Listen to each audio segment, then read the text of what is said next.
Come on up, Steinbeck. Yeah, okay, sit over there instead of over here. I'm over here, pup. Okay. Good morning, everybody, and welcome to Cameras and Coffee. And just in time for summer, we have the Camp Snap.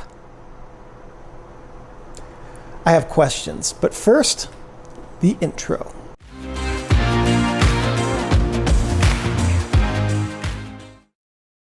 All right, different camera position. I feel like it's pointing way down. Okay, so today's coffee is from Domestique. It's a single origin Ethiopia.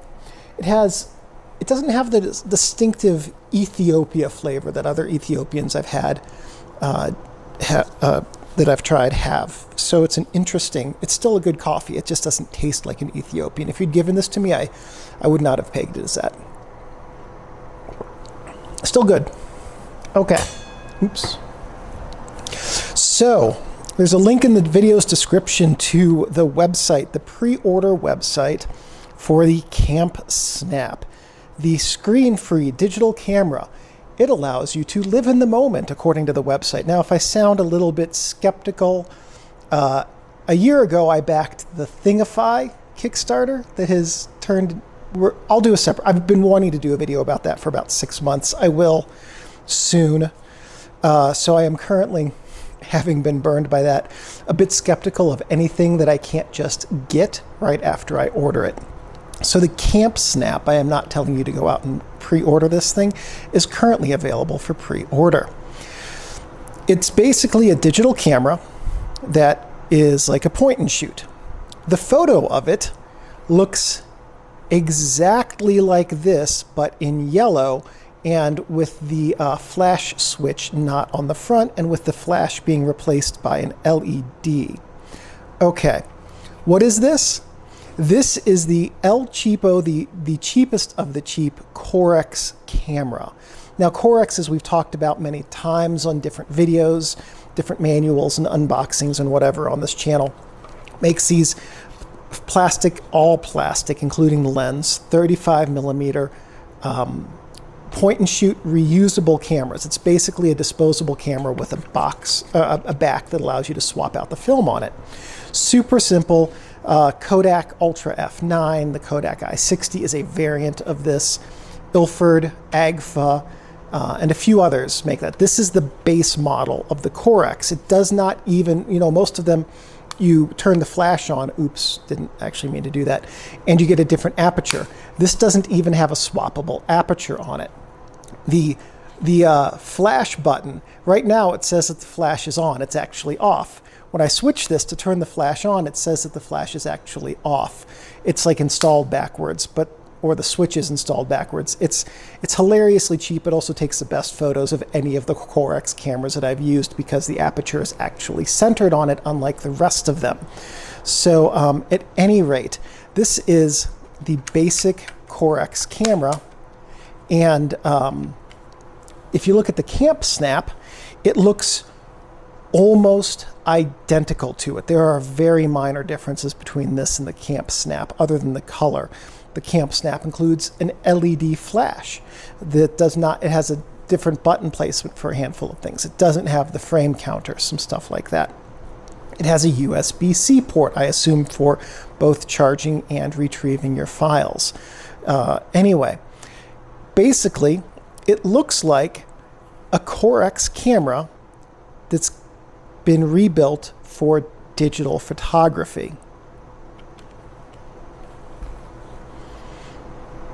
How much does this thing cost?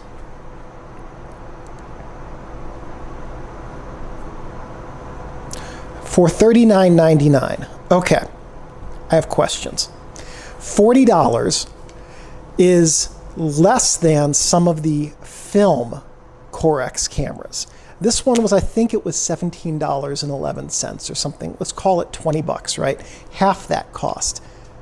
How are you going to install a digital sensor and a frame counter and all of the other stuff that goes in this for 20 bucks? I am immensely skeptical of this project.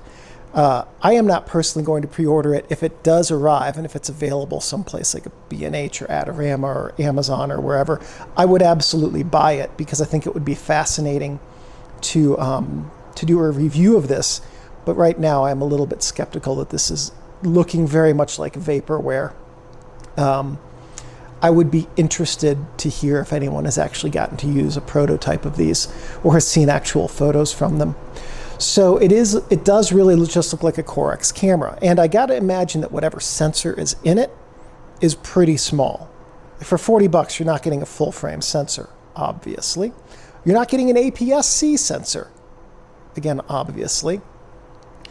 I could not find in here what size sensor you're going to get.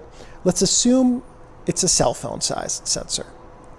These Corex cameras, as far as I can tell, they all use the same lens, but they mark them anywhere from 28 millimeters, like this one says, up to 35, like the Kodak M35 did. Most of them are marked 32-ish millimeters. Insofar as I can tell, they're all exactly the same. It's just that they're marked differently, whether it's 28 f8, 32 f9, whatever. Insofar as I can tell, they're marked differently just to make them look like they are different cameras. All right, so let's give them the benefit of the doubt, go as wide as this one is at 28 millimeters. A cell phone sensor is small. I mean, my little phone here has a very small sensor on the back of it, like a pinhead size sensor. If you put something that size behind a 28 millimeter lens, yes, you're going to get the advantage of only getting the sharp portion of the image from this lens, which is a very small area in the center of it. But that crop factor is going to make this like a telephoto. I cannot imagine this thing. No, I'm not pre-ordering. Close that. I cannot imagine this thing having good image area unless they're swapping out the standard acrylic Corex lens with a cell phone lens. But the rendering or the product image, whatever this is, it's very hard to tell just by looking at these photos, certainly doesn't look like it has a cell phone lens in it. And if it did, it still has this same typical Corex deep set lens, which is really going to limit the angle of view of that cell phone lens. It's not going to be a very wide image. So this kind of goes to something that I've seen an increase in the photographic world over the last handful of years. If you've been around this channel long enough, you'll be familiar with my 5119 cameras Kickstarter project, and mine are just out of reach, otherwise I'd grab one. But in August 2021, I launched a Kickstarter for build-at-home large format cameras, 4x5, 5x7, 8x10, 4x10, 4x5 dual format. And it succeeded. And then I had everything fulfilled by, I think the last one shipped out on October 20-something that year. Very, very fast turnaround. Increasingly, I've been seeing photographic stuff on Kickstarter and other places become vaporware. The Thingify, the most recent Thingify from a year ago that I mentioned earlier, something called the Ultrapod, I think. Was it? No, that's not correct. It was this, I backed this little magnetic tripod thing. You put it on the bottom of your camera, you go up to like a magnetic surface and put it right on there. And mine never arrived, but the people who did receive theirs said it was garbage and they broke the first time they used them. So things like that have been happening with increasing frequency. Okay. So I am inherently skeptical of any product right now. And I think the point of today's video is this. I wouldn't discourage you from being skeptical of every product you see. So how do I choose something that I'm going to back or pre-order? It's got to come from somebody I trust, right? So with Thingify, when I did that one a year ago, I backed that because it was their fourth campaign. I'm like, they've succeeded 3 times. This will be fine. I'm out $300 some odd. It's never gonna. I would be shocked if that campaign gets fulfilled.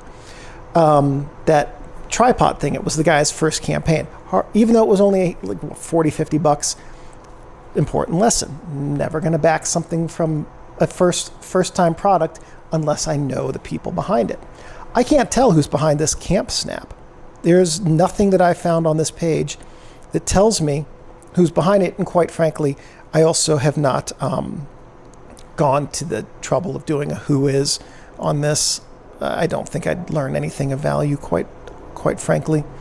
But anyway, there seems to be an uptick in new types of photographic stuff that's turning into vaporware. And the only point that I wanted to make today with today's video is to be increasingly skeptical of new products coming from new sources.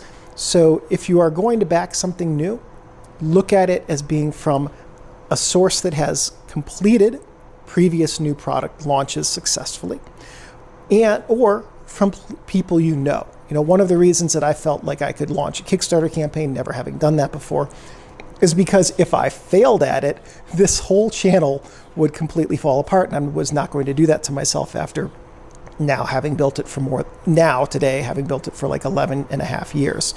So back then at the Kickstarter, having built it for like 9 and a half, almost 10, 8, whatever. A lot of time has gone into this channel. So I'm not going to do anything to jeopardize it. At any rate, just be leery of the new products that are coming out that come from unknown sources. That's the whole point. If the Camp Snap actually does arrive, if it turns out to be a real product, oh yes, I will absolutely pick one up and review it on this channel, because it is an interesting idea of apparently turning a 35 millimeter El Cheapo plastic fantastic camera into something digital that's very basic, very stripped down, 8 megapixels, no screen. I think that would be I think that would be a very enjoyable and fun shooting experience. I will jump at the chance to do it if it turns out to be real. So that's it today. And I should have done this video when I was out camping next time. Oh well, missed that opportunity. I'll do something else when we go camping next time. Right, Steinbeck? Steinbeck is not having it today. It's been like 2 weeks. We've had rain every single day. He is so stir crazy and upset about it. All right, everybody. Have a wonderful day. Be careful of potential vaporware. Be judicious in the sort of new products that you back speculatively. And I'll see you in the next Cameras and Coffee.